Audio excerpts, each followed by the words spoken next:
అడవిలో దట్టమైన చీకట్లో డేజీకి అసలు ఏదైతే జరిగిందో అది నమ్మశక్యం కానిది.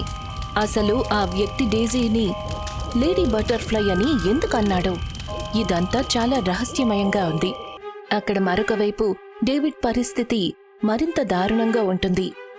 చాలు, చాలా అయిపోయింది. ఇక నేను ఊరికే ఉండలేను.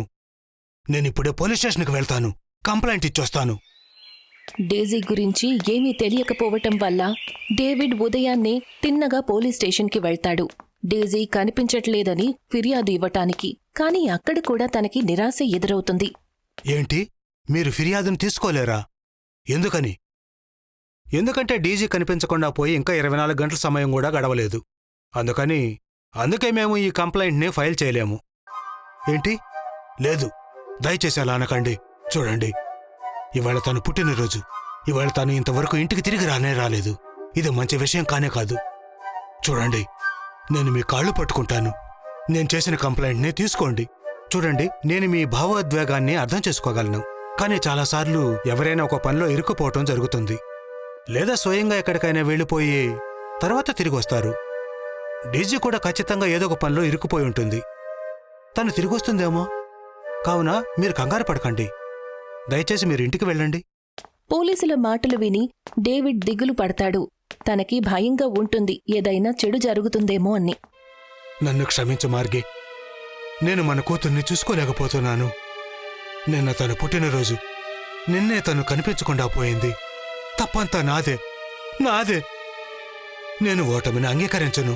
ఇప్పుడు నేనే స్వయంగా మన అమ్మాయిని వెతకడానికి వెళ్తాను. పాపం డేవిడ్, డేజీ కనిపించకపోవడం వల్ల తనను తాను తిట్టుకుంటాడు. తన కోసం వెతకడం మొదలు పెడతాడు. మరొక వైపు డేజీ ఒక పెద్ద వలలో ఇరుక్కొనుంటుంది. ఏంటిదంతా? నాకే ఎందుకు జరుగుతోందిలా? లేడీ బటర్ఫ్లై, మీరు ఏడవకండి. నేనేమీ లేడీ బటర్ఫ్లైని కాదు, అర్థమైందా? నేను డేజీ. మా అమ్మ, మా నాన్న కూతురు డేజీ. ఇక్కడేదైతే జరిగిందో అదంతా నీ వల్లే జరిగింది. చూడు చూడు చూడు, నాకే పరిస్థితి కల్పించావు. నేనా? కాదు లేడీ బటర్ఫ్లై, నేను నిన్ను ఏమీ చేయలేదు. ఇది నీ తలరాత. మీరు మామూలు అమ్మాయి కాదు, మీరు ఈ అడవికి రాణి. నువ్విదంతా అసలేం మాట్లాడుతున్నావు? నాకేమీ అర్థం కావడం లేదు. నాకు తెలుసు, ఏదైతే జరిగిందో దాన్ని అర్థం చేసుకోవటం మీకు అంత సులభమే కాదు. కానీ మీరిదంతా అర్థం చేసుకోవడానికి మీరు నిజం తెలుసుకోవాలి. ఏంటా నిజం? మీ పుట్టుక గురించి నిజం. నిజానికి మీరు మామూలు మనిషి కాదు. మీ పూర్వీకులు మానవులు కాదు, పశుపక్షులకు చెందినవారు. నిజానికి చాలా ఏళ్ల నుంచి ఈ అడవిలో ఫిడర్ రాక్ రాజ్యం నడుస్తుంది. మీరు ఆ రాజ్యానికి చెందిన రాజకుమారి. ఏంటి? నేను రాజకుమారినా? మరైతే నేను మా అమ్మా నాన్నల దగ్గరికి ఎలా వెళ్ళాను? నిజానికి విషయం ఏమిటంటే, మీ పుట్టుక సమయంలో అడవిలో చీకటి రాజ్యం గందరగోళాన్ని సృష్టించింది. అప్పుడు ఎన్నో పశుపక్షులు, ప్రాచీనమైన చెట్లు తన దాడి వల్ల చనిపోయాయి. అందులో మీ నాన్నగారు కూడా ప్రాణాలు విడిచారు. ఏంటి? లేడీ బటర్ఫ్లై, మీ నాన్నగారు చనిపోయిన తర్వాత మీ అమ్మ భయపడిపోయారు. అదే సమయంలో మీ జననం జరిగింది. అడవి పరిస్థితి దారుణంగా మారిపోయింది. అందుకే మీ అమ్మగారు మిమ్మల్ని నగరంలో ఒక మంచి వారి ఇంటి దగ్గర వదిలిపెట్టేశారు. అక్కడి నుంచి వెళ్ళిపోయారు. దురదృష్టవశాత్తు ఆమె కూడా ఇప్పుడు ఈ లోకంలో లేరు. ఏంటి? అమ్మ కూడా లేదా? అవును, ఆమె వెళ్ళిపోయిన తర్వాత మిమ్మల్ని నేనే గమనిస్తూ ఉన్నాను. డేవిడ్ ఇంకా మ్యాగీ మిమ్మల్ని చాలా చక్కగా పెంచారు. మీ ఈ అడవి మీకోసం ఏళ్ల తరబడి ఎదురు చూస్తూ ఉంది. కానీ మిమ్మల్ని ఇక్కడికి తీసుకురావడానికి ముందు మీరు బటర్ఫ్లైగా మారటం చాలా అవసరం. అందుకనే ఇంతవరకు నేను మీకు చాలా దూరంగా ఉన్నాను. కానీ మీరిప్పుడు ఇక్కడికి వచ్చేశారు. ఇప్పుడు ఈ అడవిని ఆ చీకటి రాజ్యం నుండి మీరే కాపాడగలుగుతారు. డేజీ అదంతా విన్న తర్వాత ఆశ్చర్యానికి గురవుతుంది. అప్పుడే తను చూస్తుంది, తనకి 4 వైపులా అడవిలోని పశువులు, పక్షులు, అన్ని ప్రాణులు ఉంటాయి. అవి వాటి తలను దించి డేజీకి స్వాగతం పలుకుతాయి. అప్పుడే డేజీ డేజీ వాళ్ళ నాన్న గొంతు వింటుంది.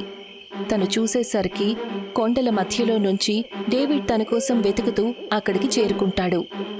నాన్నా! డేజీ ఇదంతా ఏంటి? డేజీని మెరిసే రెక్కలతో పాటు చూసి డేవిడ్ ఆశ్చర్యపోతాడు. తనకసలు ఏమీ అర్థం కాలేదు. అప్పుడే ఇదంతా ఎలా జరిగింది? నీకీ పరిస్థితి ఎలా వచ్చింది? డేవిడ్ ప్రశ్నలకు డేజీ తనకి జరిగిందంతా చెప్తుంది. అది విని డేవిడ్ స్తంభించిపోతాడు. తనని హత్తుకుంటాడు. డేజీ, నా బంగారు తల్లి, నాన్న, ఇప్పుడు మేము ఆ నల్లని నీడను ఎలా ఎదుర్కొంటాము? డేజీ ఇప్పుడే కదా కొత్తగా జన్మించింది. తను ఆ చీకట శక్తులను ఎలా ఎదుర్కొంటుంది? మీరు చెప్పింది నిజమే, కానీ ఇప్పుడు ఇంకా మేము ఆలస్యం చేయలేము, లేదంటే అంతమైపోతుంది. అందుకని నేను ఇక ఏదైతే చెప్తానో మీరు అదే చేసి తీరాలి. 2 రోజుల తర్వాత పౌర్ణమి. మీరు రాత్రి 12 గంటలకు ఇక్కడే కలవండి నన్ను. మిగతావన్నీ నేను చూసుకుంటాను. అలాగే. ఇక మీరిక ఇంటికి వెళ్ళండి. లేడీ బటర్ఫ్లైని జాగ్రత్తగా చూసుకోండి. ఆ మాట విన్న తర్వాత డేవిడ్ డేజీని షాల్లో చుట్టి ఇంటికి తీసుకువెళ్తాడు. ఇంటికి వెళ్లగానే డేవిడ్ చూసేసరికి డేజీ చాలా ప్రశాంతంగా ఉంటుంది. తన శరీరం మళ్ళీ వణికిపోతూ ఉంటుంది. తను చాలా భయపడుతూ ఉంటుంది. అప్పుడే డేజీ, ఏమైంది తల్లి? ఏమీ లేదే. అలాగా? అయితే నువ్వు నాకు ఏమీ చెప్పవన్నమాట. మీ నాన్నగారి దగ్గర అన్నీ దాచిపెడతావా? అటువంటిదేం లేదు నాన్నా. అది నిజానికి విషయం ఏంటంటే ఇదంతా నాకు కొత్తగా ఉంది. నాకస్సలు నమ్మశక్యంగా లేదు. దట్ నాకు చీకటి శక్తుల గురించి ఏదైతే చెప్పాడో అది విన్నాక అడవిని కాపాడగలనని అనిపించడం లేదు. ఇప్పుడే కదా నేను కొత్తగా జన్మించాను. అంతలోనే ఇదంతా నేనిది చెయ్యగలనని అనిపించడం లేదు. నువ్వు చెప్పింది నిజమే, కాని దూత చెప్పాడు కదా తనంతా చూసుకుంటాడని. అంతా సర్దుకుంటుంది. అంతా ఎంతో చక్కగా ఉండేది నాన్న. మీరు, నేను, అమ్మ. కాని ఇప్పుడు చూడండి, రెప్పపాటులో అంతా మారిపోయింది. నేనిప్పుడు డేజీ కాదు, లేడీ బటర్ఫ్లైగా మారిపోయాను. నాకిదంతా నచ్చలేదు నాన్న, అస్సలు నచ్చలేదు. నేను అర్థం చేసుకోగలను, కానీ దీనినే జీవితం అంటారు. చూస్తూ ఉండు, తప్పకుండా ఆ నల్లని నీడల నుండి అడవిని కాపాడతావు, రాణివి కూడా అవుతావు. మొత్తానికి 2 రోజులు గడుస్తాయి. డేవిడ్ డేజీని రాత్రి 12 గంటలకు అడవికి తీసుకువెళ్తాడు. వాళ్లు చూసేసరికి డడ్ అడవి మొత్తం కొవ్వొత్తులతో అలంకరిస్తాడు. అడవి మధ్య భాగంలో యజ్ఞానికి ఏర్పాట్లు జరుగుతాయి. ఇదిగోండి, నేను డేజీని తీసుకొచ్చాను. డడ్ తనకి ఒక మాయా కర్రను ఇస్తాడు. లేడీ బటర్ఫ్లై, మీరు ఆ సురక్షా చక్రంలో కూర్చోండి. డట్ చెప్పిన తర్వాత డేజీ ఆ రక్షా కవచంలోకి వెళ్లి కూర్చుంటుంది. ఇదిగోండి ఆయుధం. ఆయుధమా? దీనితోనే మీరు ఆ చీకటి శక్తిని చంపేసేయాలి. ఆయుధాన్ని ఇచ్చిన తరువాత డట్ మంత్రాన్ని జపించటం మొదలు పెడతాడు.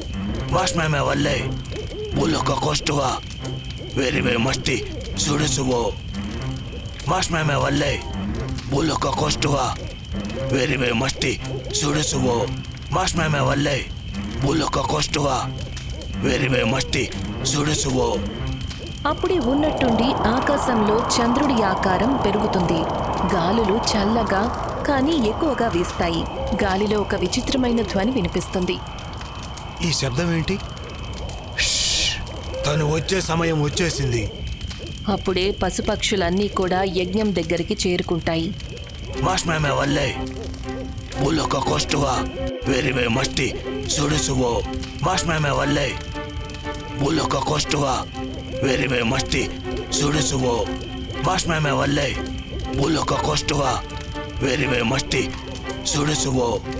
ఉన్నట్టుండి చుట్టుపక్కల ఉన్న చెట్లన్నిటికీ నిప్పంటుకుంటుంది. అందరూ చూస్తారు. ఒక విశాలమైన నల్లని నీడ ఆకాశంలో నిలబడి ఉంటుంది. తనొచ్చేశాడు. అవును, మీరు లేచి నిలబడండి. డేజీ లేస్తుంది. చూస్తూ చూస్తూ తన శరీరం గాలిలోకి ఎగురుతుంది. ఆ నల్లని నీడ డేజీ దగ్గరికి వస్తుంది. అప్పుడే లేడీ బటర్ఫ్లై నాతో పాటు అనండి. మాష్మా వేవల్లే బోరోక్లా కోష్టువా వేరేవే మష్టి సోరో సోరో. చమత్కారం జరుగుతుంది. ఆ మాయాకారం నుంచి నిప్పు రవ్వలు వస్తాయి.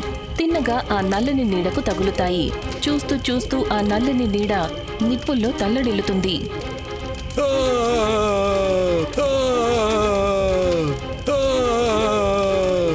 ఆ నీడ తల్లడిల్లడం చూసి అందరూ ఆశ్చర్యపోతారు.